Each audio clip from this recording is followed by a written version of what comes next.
please consider it to like, share and subscribe. It costs you nothing, but it makes a big difference for the channel and it helps me. Thank you. Wednesday the 6th of July 2022. Today's Skidmark is about the high fuel prices in South Africa. But we cannot talk about that without looking at the background. And I have done Skidmarks about a lot of these things, and I'm just going to mention this. There's one reality that we have to keep in mind and never forget. For many years, since the 90s, the so-called collective West used NATO as a tool with which to terrorize and prod Russia, and forever creeping closer to the Russian border. And the more Russia complained about it, the more they ignored it. And they just kept on pushing and pushing. I will do a Skidmark on NATO and its relevance. But in the Ukraine, Russia said, this is now too far, and reacted. And it was to protect Russia themselves. But the West, as is usual, turned to their most favorite weapon, sanctions. And they unleashed a barrage of economic sanctions on Russia, and Joe Biden clearly stated that their intention is first to turn the ruble into rubble, destroy the Russian economy, and get a regime change in Moscow.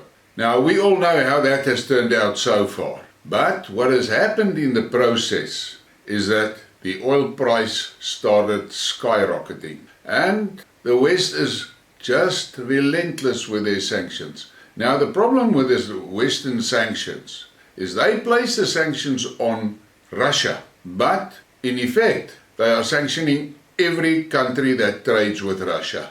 Now, South Africa is part of the BRICS bloc, and where does America and Europe get the right to tell Africa and Asia and South America that they cannot trade with Russia? Where do they get that right? But I'm not going to dwell on that point.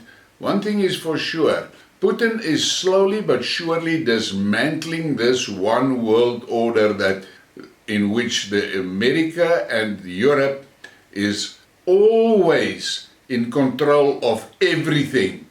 All the trade, all the finances, they control that. And that one world order is now coming to an end. Russia, with China and India in the BRICS bloc, is working to set up a multipolar world.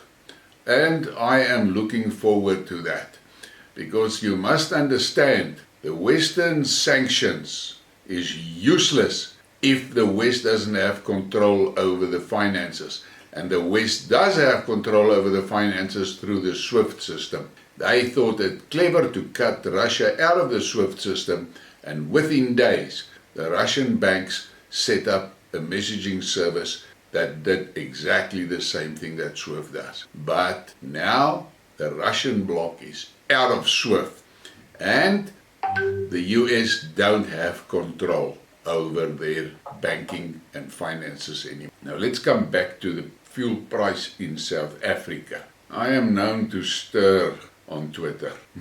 A few accounts got washed down the drain because of that. But on the 4th of July, I made this tweet. The ANC is screwing us. Russia sells oil at a discount to BRICS members. Somebody must pursue this. The ANC is pocketing the discount. And yeah, maybe I should have thought twice before I posted that. But that tweet got a lot of responses. And with South Africa being in a place where there is zero trust in the ANC government anymore, due to rampant corruption and large-scale theft of government assets and fiscus money, our population is now asking serious questions. One of the replies to my tweet was, but of course they are, and they will be getting away with it, as always, nothing new. In fact, I have come to expect no less from them than this one. That is why Ramaphosa is not doing anything about it. It makes sense, milking the South Africans for their benefit. Now, we can suspect foul play. And I don't think it's unbased. But we must take a look at the realities of the world around oil. There is this tweet. India is buying, China is buying. You can't attack Russian tankers when they're going to Africa or South America. You can do that to Iran. So America is doomed to fail. South Africa is a member of BRICS. China, India and Brazil. Turkey is neutral. Hungary too. And then there's this tweet. And there was tweets from news agencies about this. Russian oil is now also going to storage in South Africa. South Africa has declared themselves neutral. And then we get this one. India buys Russian oil at a discount of $35 per barrel, defying international sanctions, reported by Bloomberg. And what really made me frown at this tweet is the fact that it is issued as an alert with a red lighted star on it. Why is it so alerting? It's just logical. If Russia is willing to sell its oil at a discount to its trading partners, what does that have to do with the West? And there was a response on that tweet, and it simply said, India is part of BRICS, so why is that an issue? This one, Western politicians have sanctioned own people and caused a cost of living crisis. Putin must be laughing. And then there's this tweet. To the presidency South Africa, can we please also buy from Russia at a discount? South Africans need this.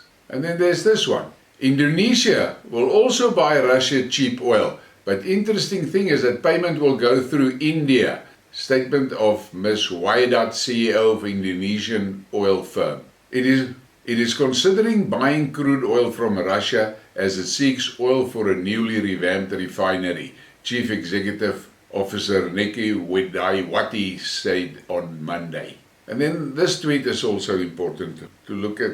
Just because a group of countries decide to sanction another doesn't mean the rest of the world does. Fair play.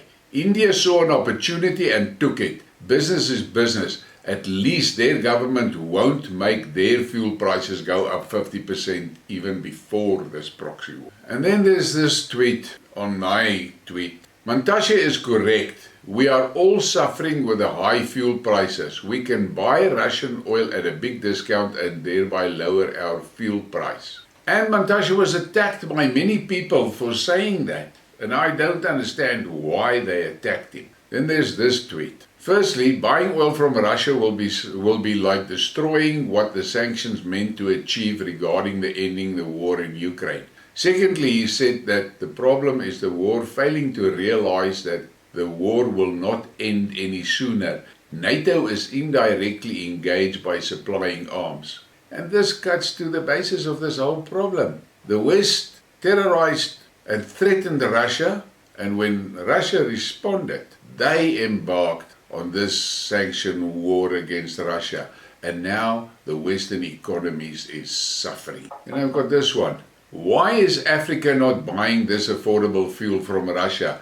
Lack of self-confidence is a killer. Yeah, but I think that nobody must fool themselves. I can assure you that the Western powers is putting a hell of a lot of pressure on Africa not to buy from Russia. And then I've got this response to the Mantashe post. He's just talking. If they were serious, they would have started already. Why are they still thinking about buying cheaper fuel instead of just going ahead and do so, given that consumers are already negatively impacted by this high fuel price? Well, my question is, looking at the situation in South Africa, it is not far-fetched to imagine that there is some foul play going on with the crude oil, because I am sure that we are getting oil from Russia and somebody is pocketing that excess available due to the discounts. We really need to stay on the case of the South African government about this issue, and we must force transparency and make sure that we get the facts. There is no reason why South Africa should not be getting cheaper oil from Russia. After all, We are part of the BRICS group, and it is clear Russia is giving discount to BRICS partners. So, South Africa, wake up. And before I go, please consider it to like, share and subscribe. It costs you nothing, but it makes a big difference for the channel, and it helps me. Thank you.